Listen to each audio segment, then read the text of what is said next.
आपण पाहत आहात ॲक्शन महाराष्ट्र न्यूज।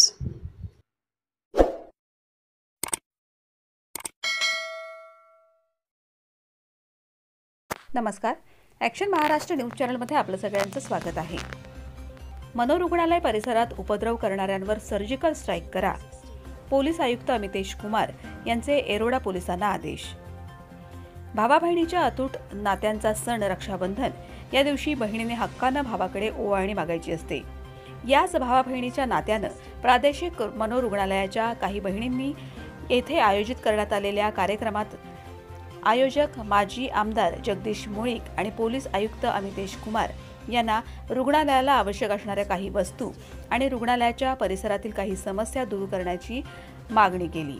प्रादेशिक रुग्णालयात जनरेटर नसल्याने लाईट गेल्यावर अनेक अडचणींना रुग्णालयातील रुग्णांना आणि त्यांच्यावर देखरेख ठेवणाऱ्या कर्मचाऱ्यांना त्रास होतो।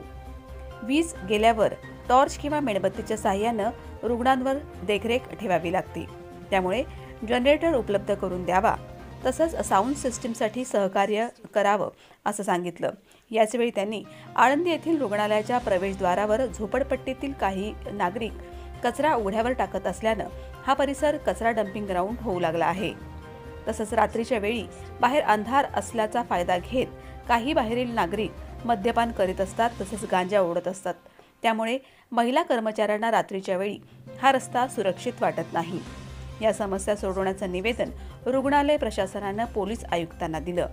दरम्यान यावेळी आपल्या भाषणात पोलीस आयुक्त अमितेश कुमार यांनी व्यासपीठावर बसलेल्या वरिष्ठ पोलीस निरीक्षक रवींद्र शेळके यांना महावितरणशी चर्चा करून रुग्णालयात एक्सप्रेस फीडर लाईन घेता येईल का, तसंच 2 अल्टरनेट फेज लाईन घेता येईल का याची माहिती घेण्यास सांगितले। तसेच रुग्णालय परिसरात मद्यपान करणाऱ्या व्यक्तींवर सर्जिकल स्ट्राईक करण्यास सांगितलं। प्रादेशिक मनोरुग्णालय जेल रोड पोलीस चौकीनं दत्तक घेऊन येथील ज्या काही समस्या असतील त्या सोडवण्यासाठी प्राधान्य द्यावं आणि रुग्णालयाला लागणारे साऊंड सिस्टीम पोलीस प्रशासनाकडून देण्याचं आश्वासन पोलीस आयुक्तांनी यावेळी दिलं। Action Maharashtra news Pune. रक्षाबंधनाचा आपला सण आहे आणि या निमित्तानं सलग मला वाटतं 10व्या वर्षी आपण मेंटल हॉस्पिटलमध्ये रक्षाबंधन साजरा करतोय आणि या रक्षाबंधनाच्या कार्यक्रमासाठी आवर्जून जे आपला वेळ देऊन कार्यक्रमाला उपस्थित राहिलेले असे पुणे शहराचे पोलीस आयुक्त अमितेशजी कुमार, योगेशजी मुळीक, विशालजी चोरडिया जे एक उद्योजक आहेत, मनोजजी पोचक, आमचे सहकारी राजेश मित्तल, संदीप सातव, या रुग्णालयाचे अधीक्षक श्रीनिवासजी कोलोड, रवींद्रजी शेळके आणि जे या आयोजनामध्ये कार्यक्रमाच्या मोलाची भूमिका बजावतात असे गणेशजी बाबर, सुभाष चव्हाण, चंद्रकांत जंजरी मामा, भूषण सोनवणे, जालिंदर कांबळे, श्यामाताई जाधव, राहुल जाधव, रमेश गव्हाणे, संतोष राजगुरू, संतोष खंडवे, सगळेच व्यासपीठावरील मान्यवर, समोर उपस्थित माझ्या बंधू आणि भगिनींनो, रक्षाबंधनाच्या निमित्तानं सर्वप्रथम इथल्या सर्व माझ्या बहिणींना शुभेच्छा देतो। आपण रक्षाबंधन हा आपल्या भारतामध्ये एक पवित्र सण आहे। भावाचं आणि बहिणीचं अतूट नातं, पवित्र नातं या रक्षाबंधनाच्या निमित्तानं लोकांसमोर येतं आणि आपल्या या मेंटल हॉस्पिटलमध्ये ज्या भगिनी राहतात, ज्या रुग्ण आहेत, त्यांना या निमित्तानं बरे होण्यासाठी आम्ही शुभेच्छा देत असतो। त्यांच्या रक्षणाची जबाबदारी भाऊ म्हणून आमची आहे। त्यांना ज्या काही सोयी सुविधा लागतात त्या सर्व पुरवण्याची जबाबदारी आमची आहे आणि म्हणून या ठिकाणी सलग 10व्या वर्षी आपण हा रक्षाबंधनाचा कार्यक्रम आयोजित केला गेला आहे। खरं तर पूर्वी इथं 1400-1500 रुग्ण असायचे, त्याच्या अगोदर एकदा 1700 पर्यंत देखील संख्या होती। आता ही रुग्णांची संख्या 1050 पर्यंत कमी झाली आहे। याचं कारण आहे की इथल्या स्टाफ जो आहे, अधीक्षक आहे, डॉक्टर्स आहेत, ते देखील रुग्णांची सेवा करतात आणि रुग्णांना बरं करून घरी पाठवण्यामध्ये आता त्याचं प्रमाण वाढलेलं आहे. मला आठवतं की सातत्यानं आपण पाहतो काही रुग्ण बरे झालेले असतात, पण त्यांना नेण्यासाठी घरचे येत नाही. मग त्यासाठी ॲम्ब्युलन्सची व्यवस्था आमचे गणेश बाबा असतील किंवा अन्य आमचे पदाधिकारी करतात. सर्व सोयीसुविधा इथं या रुग्णालयात भेटल्या पाहिजेत, यासाठी आम्ही पुढच्या काळामध्ये देखील प्रयत्न करू. आणि माझं पण हेच स्वप्न आहे की इथल्या सगळ्या पेशंटनी बरं होऊन आपापल्या घरी गेलं पाहिजे. इथल्या सगळ्या कर्मचाऱ्यांचं, स्टाफचं देखील मी अभिनंदन करतो की तुम्हाला काम करणं, कुठल्या परिस्थितीमध्ये काम करताय, किती मेहनत करताय याची मला जाणीव आहे. त्यामुळे तुम्ही जे काम करताय ते पवित्र काम आहे, रुग्णसेवा आहे, पेशंटची सेवा आहे. तुमचं मी मनापासून अभिनंदन करतो, आभार मानतो. आज आपल्या कार्यक्रमाला अमितेशजी कुमार हे पुण्याचे आपले पोलीस आयुक्त आहेत, ते आले. अत्यंत धडाडीचे असे पोलीस आयुक्त आहेत, ज्यांचं नाव ऐकताच गुन्हेगार घाबरतात, गुन्हा करायचा का नाही हा विचार करतात. आणि असे पोलीस आयुक्त आपल्या इथं आल्याच्या नंतर आपली आता कुठलीच टेन्शन करायची गरज नाही. आपण आता सगळ्याच बाजूंनी सुरक्षित झाला आहे. त्यामुळे बिंदास राहा, हसत राहा, खेळत राहा. माझ्या 2 भगिनीने एकीचा आता परफॉर्मन्स पाहता नाही आला, पण दरवर्षी आम्ही पाहतो या स्टेजवरती येऊन काही लोक पेशंट्स गातात, डान्स करतात, अत्यंत चांगल्या पद्धतीने परफॉर्मन्स करतात. हे पाहून सगळ्यांनाच आनंद होतो. म्हणजे आम्ही तर पाहुणे आहोत, आम्ही वर्षातनं 5-7 दिवस येणार, पण इथले सगळे आपले जे नेहमीचे लोक आहेत त्यांना देखील चांगला आनंद होतो. आज या निमित्तानं सांगू इच्छितो की इथला जो स्टाफ आहे, इथले जे डॉक्टर्स आहेत, पेशंट्स आहेत, सगळ्यांच्या सोबत आम्ही आहोत. काही गरज पडली तर आम्ही तुमच्या पाठीशी आहोत. कोणालाही काही मागण्याची गरज नाही. आम्ही आमच्या स्वखर्चातनं जे काय करायला लागतं ते करतोय. आज देखील केलंय, उद्या पण करू. त्यामुळे यानंतर आपल्या सर्वांचे पुण्याचे धडाडीचे पोलीस आयुक्त सन्माननीय अमितेश कुमारजी सरांना विनंती करतो की आपण उपस्थितांना संबोधित करावं.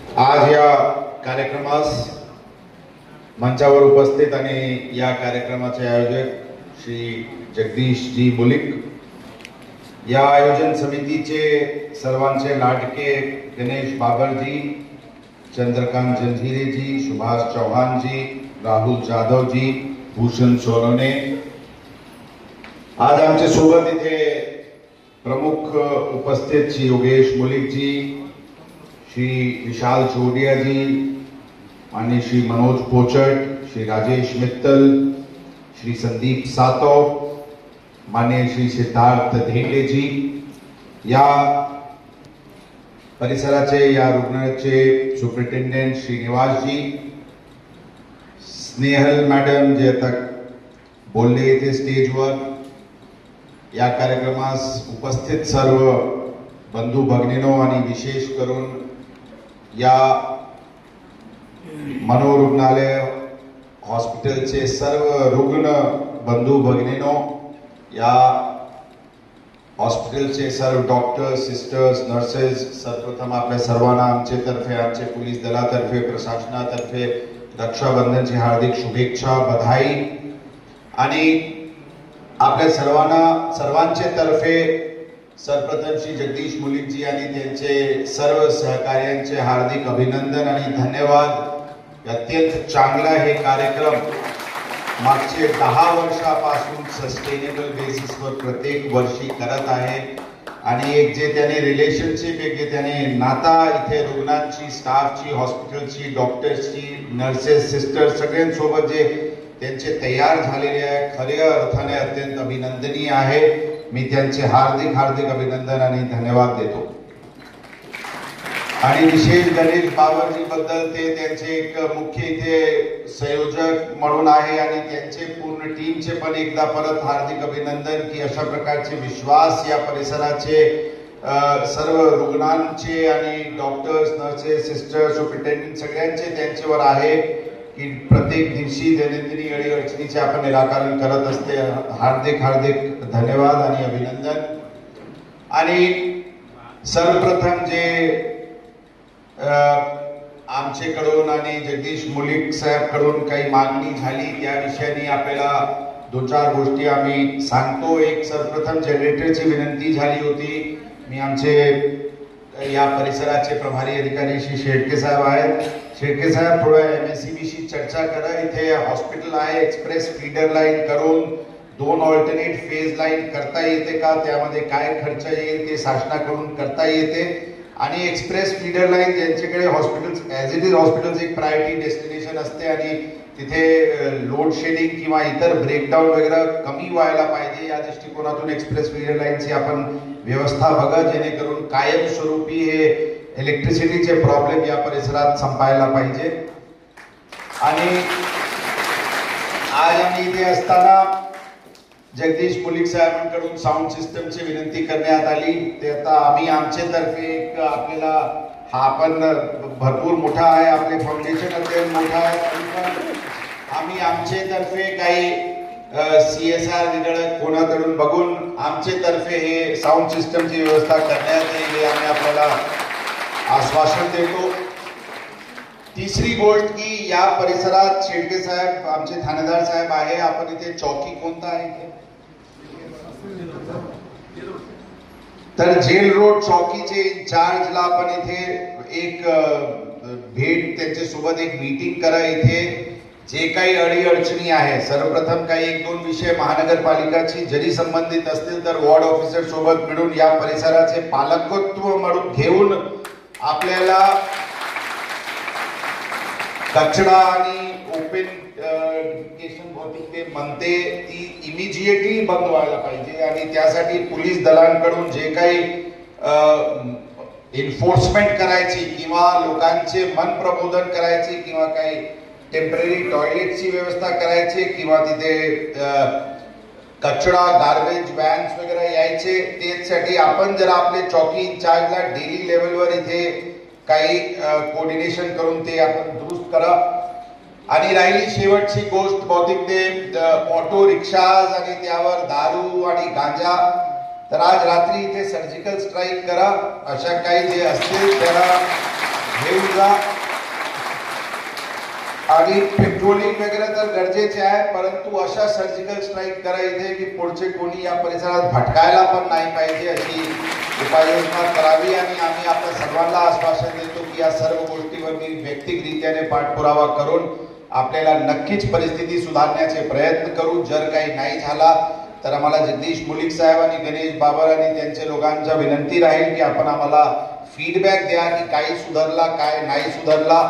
कधी कधी काही होतो नंतर ते परत प्रॉब्लेम येऊन जाते. म्हणजे सस्टेनेबल लेवलवर सुधारणा करण्याची आम्ही 100% मनापासून प्रयत्न करू हे आपल्या सर्वांना गवाही देतो. आणि शेवटी जे रुग्णांचे जे इथे परफॉर्मन्स झाला आणि जे मनापासून त्यांचे स्टाफनी त्यांना प्रोत्साहित करून अशा प्रकारचे जे वेगवेगळे कार्यक्रम मध्ये त्यांना इन्व्हॉल्व करत आहे नक्कीच भौतिक त्याचेच परिणाम आहे की मला मुलीक साहेब म्हणत होते की काही वर्षापूर्वी 1500चे अंदाजन रुग्ण इथे असायचे. आता 1056 भौतिक इथे रुग्णांची संख्या झालेली आहे. आणि हे कमीत होत असलेली संख्या हे अत्यंत एन्करेजिंग ट्रेंड आहे.